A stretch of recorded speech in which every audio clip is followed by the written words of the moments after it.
Okay, so Pranjal, you can start your presentation.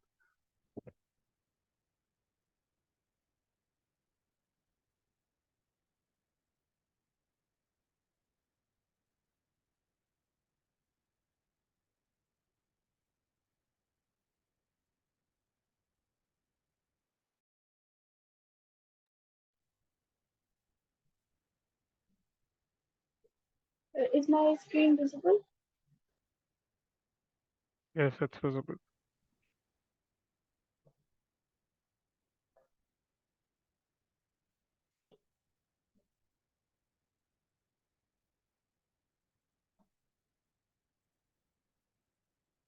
Yes. Good evening, sir. My name is Pranjal, and I'm from Java Programming Group. So today I'm going to present the software development lifecycle for stock trading application. So first, we see why we need SDLC. So we need SDLC because it provides a structured and organized approach to software development. So let's take, for example, imagine a team of developers tasked with creating a new mobile application for a fitness company. Without following SDLC, they might start coding immediately without a clear understanding of the project of user needs and starts adding irrelevant features. So, as the app starts to take shape, they discover various bugs and issues. But on the other hand, if we follow SDLC approach, the development team ensure that the app meets companies and audience requirements. So and can minimize the number of bugs. So overall, SDLC helps create a successful mobile application that meets customer needs or with a high quality, of course. So these are the contents. First, we start from introduction, and then we go through the stages, types, and one use case diagram, conclusion, and then use cases. So first, what is SDLC? So the software development lifecycle is a step-by-step process that software developers follows to create and maintain computer programs. So it basically includes uh, some stages like planning, designing, coding, testing, and deploying the software. So during SDLC, developers work closely with stakeholders to analyze the project requirements. Next, there are these are the phases of SDLC. So basically, we have six phases of SDLC. So the first phase of SDLC is specific, has a specific focus on the requirements, gathering of the stock trading domain. It's the planning and analysis phase. So first we have to determine the need of our stock trading application. And for requirement gathering phase, we can use tools like Google Docs or specialized tools like Jira or Trello. So first is requirements gathering. So this involves understanding the types of stocks, markets, trading strategies, and security measures and more. Then requirements documentation. So in this, we create a document all gather requirements.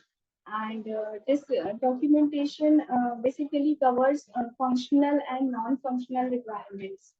Next is requirements validation. So in this step, we validate the document requirements with the stakeholders to ensure that needs and expectations are correctly captured. Next is requirements approval. So this is the last when once the stakeholders and development team agrees on the requirements, then they establish a baseline for the project. Next phase is the second phase is design phase. So in this phase, the requirements gathered, which is the previous phase, are used to create a detailed design for the application.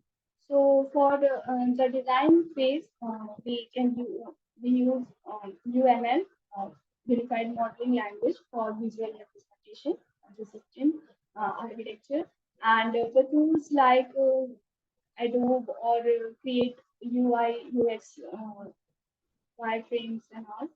Then first is the system architecture design. So first step is to define a high level system architecture of the stock trading application and how it will interact with each other. Next is the database design. So next is to design the database schema to store all the relevant data required by the stock trading application, like users, stocks, and many more. Then user interface design. So create we can create a prototypes of user friendly interface for our application. Next is security and integration design. So define next we define protocols to protect user data and plan how our application will integrate with external systems such as the stock exchanges and payment gateways. Then is prototyping. So next is creating a functional prototype of the application to validate the design. Then design documentation. So document all the design thoroughly, including architecture, diagrams, databases, schema, and integration. So next, the third phase is development phase. So during this phase, the design are implemented and translated into actual working software. So for development phase, we can use Java as a programming language. Uh, and for frameworks, we can use Spring Java or JavaScript. Like we can use JavaScript libraries like React and uh, for our front end development. So the first step is coding. So the team writes the actual code for the stock trading application based on the design, documents, and requirements. So next is front end development. So the user interface UI design is created, and the front end components of the application are developed. Then backend development. The backend application is developed including server-side logic, database integration, and in database implementation, we can also implement the necessary tables, relationships to store and manage application data. Next is continuous integration and deployment. So CI and CD pipelines are set up to automate the set up to testing and deployment process. Next is documentation.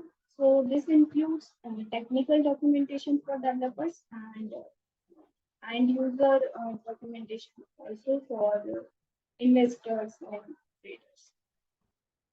So next, now the fourth phase is the testing phase.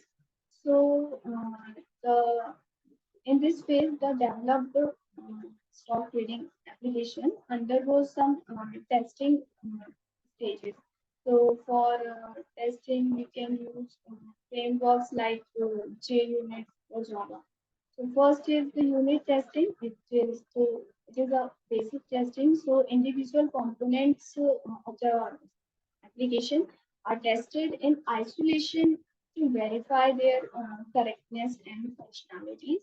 Then come integration testing. So after unit testing, the integrated components are tested together to ensure that they functions well as a whole. Next is functional testing.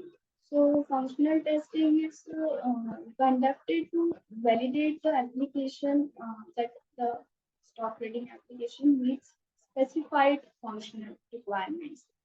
Next is user acceptance testing. It involves testing the stock application with real users or are the target audience. Next is security testing. So it is it's to ensure that user data and transactions are well protected. Next is performance testing. So it is to check how the application performs during various levels of activities or transaction. So next is the fifth phase. The fifth phase of SDLC is deployment phase. So in this phase, the fully tested stock trading application is released into environment and making it available for actual traders and investors.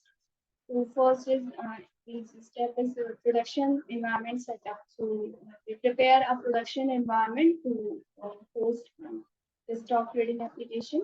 Then is data migration. So if there is any existing data from previous system, then migrate it to the production environment.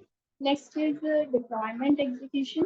So execute the plan to deploy the stock trading application to the production environment. Next, performance monitoring and optimization. So continuously monitor the application's performance in the production environment. And next is security measures. So ensures that all securities defined, those are defined in the previous pages are accurately implemented. Then feedback collection. So we can collect feedback from traders, investors, and applications deployment to identify any improvements. So the next stage is the sixth stage, which is the maintenance and support. So in this phase, the stock trading application is used by the traders and investors in the production environment, and the development teams provides ongoing maintenance, support, and updates as needed. So first is the fixes and issue resolution. So as the traders and investors use application, they may face any bugs and issues. So our team is there to fix it. Next is user support. So provide support to end users to assist them with any questions or technical issues they are facing. Next is performance monitoring and optimization. So continuously monitor the application performance in the environment and implement if any optimization is needed. Then feature enhancement. So based on the user feedback and changing market demands, the team may introduce new features to improve applications functionality. Next is data backups and disaster recovery. So if there might be chances that the data should be breach or something, so continue to maintain a regular data backups and recovery in case of any disaster or incident. So next is the types of SDLC. So basically, we have many types of SDLC. So here we have some four types. First is the waterfall, then agile, then iterative, and V-shape. So first we see the waterfall. So waterfall model is a traditional linear and sequential approach to the software development. So here some features are of the model are like first it is sequential and linear approach. So it basically follows top-down manner. Next, it is well-defined phases in this model development. But means process is divided into specific phases, like requirement analysis, design, development, testing, and maintenance. Next is minimal customer involvement. So it means that customer involvement is limited to the initial phases only. Next is easy project management. So it means that its linear nature makes it easy to manage timeline and resources. Next is agile. The agile model is an iterative and incremental approach to software development. So here are the some features. So first is iterative development. So agile divides the project into iteration development cycles, like it divides into iteration. Next is user centric approach. So agile focuses on customer satisfaction, and it provides feedback on each iteration results. Next is adaptive and flexible. So Agile allows changes and modifications to the requirements even in the late development process. Next is working prototypes.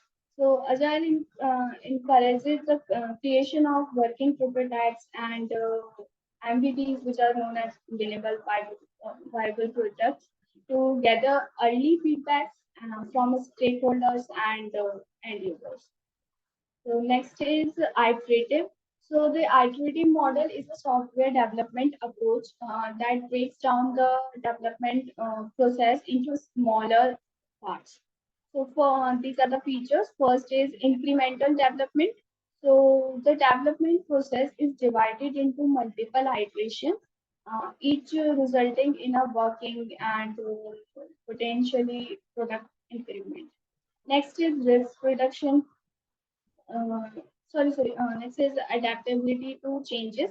So the model can accept changes in requirements or designs throughout the development process. Next is risk reduction.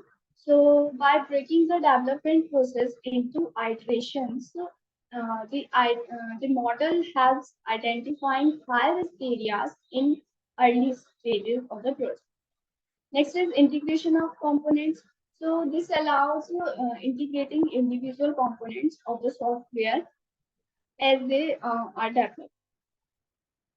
Next is the V-shaped model. So the V-shaped model is an basically extension of the waterfall model, and it is named so because the shape of the development and testing process flow, so which also resembles with V. So these are the some features of the V-shaped model. First is sequential and linear approach.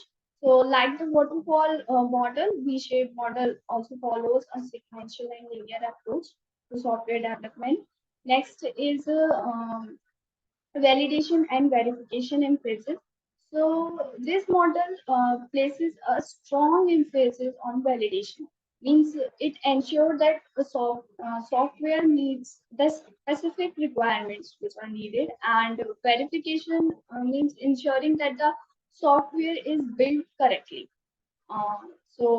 These activities it follows this. Next is traceability.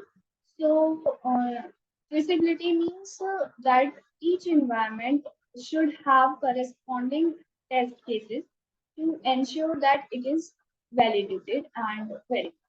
Next is early error detection. So by validating and verifying each stages, effects they can identified in early stage of SDLC. So here is the use case diagram. So in use case diagram, we can see that we have three main actors in our system. So first is admin. So admin is mainly responsible for administrative functions like blocking or unblocking members. Then our second actor is member. So all members can search the stock inventory as well as buy or sell stock. So member can also watch multiple playlists and contain multiple software. Next sector is system. So system is mainly responsible for sending notifications for stock orders and continuously fetch stock weights from stock exchange. So we now let us see some use cases of this system. So first is the registration, like new account, or we can cancel membership to add a new member or cancel the membership of an existing member. Next is add, remove, or edit watch list. So to add, remove, or we can use this function to add, remove, or modify any watch list. So next is to search stock inventory. So to search for stocks by their symbols. Next, next is which is place order and cancel order. So for place order to place a buy or sell order on the stock exchange. Next, cancel order, cancel an already placed order. Then deposit or withdraw money. So members can deposit or withdraw money via like electronic bank transfer or any payment gateway. So next is the benefits. So these are some of the benefits for this structured approach. So the SDLC provides a clear roadmap for the entire development process, like helping in better project planning. And next is risk management. So by following a structured process and potential risk and issues can be identified in early stages of development cycle. Next is effective communication. So SDLC promotes clear communication among team members and the clients. So it ensures that everyone should be involved in the project. Next is documentation. So SDLC encourages the creation of documentation at each phase, ensuring that projects progress and decisions are easily accessible. Next is scalability and maintainability. So following a defined SDLC makes a software more scalable as in the long run, and it is built on a solid foundation of like testing and documentation phases. Next is user-centric development. So SDLC often involves user feedback and validation, so ensuring that the final product meets the actual needs of end users. So now is the conclusion. So in concluding, we can say that the SDLC provides a structured approach that involves various phases for requirements gathering to maintenance and each contributing to overall success of the system. Next is the SDLC have a range of models, each offering distinct advantages based on the requirements and complexities. So we can also say that for more dynamic and involving like stock trading application, agile would be the can be the best model. Like agile methodology is too beneficial. The iterative nature of agile allows for continuous feedback from traders and stakeholders. So that ensures that the system needs changes and their needs and preferences. So next is we can say that the use case diagram, a vital tool in the SDLC process. So help visualize the system's functionality from the user perspective. So overall, a well executed HDLC or stock trading system ensures that the application meets the um, high demands of the financial industry and delivers the reliable and accurate data. So these are the references. And any question? Okay, now, thank you.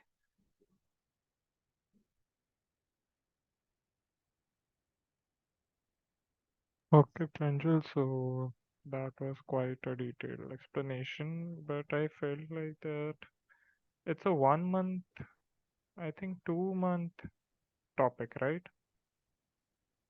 As Oh, far as I yes. can see. In your topic name, what was the task that you were allotted? You were just allotted with the general knowledge transfer about the software development lifecycle of the trading application, or were you meant to make an application with the APIs? No, sir, it's just an introduction part. Okay, yeah, I've read the so it is understand the software development that you have done, define the purpose of the presentation is also done, plan the structure. This was the thing, no? Yes, sir. Okay. So then in that case, it is a very good presentation. I didn't find any queries with it because you explained it well. You went through all the phases that you could, and you explained the information on the slides And even the information on the slides that was there, it was concise. So you know what to speak about. It looked like that they were key points which triggered your memory for something that you explained. So I didn't find any problems with it. If I do find on a re-review, so I'll have to re-review it again, your presentation, okay? Then I'll put it in your review section, okay? Thank you, sir. Thank you so much, Pranjal.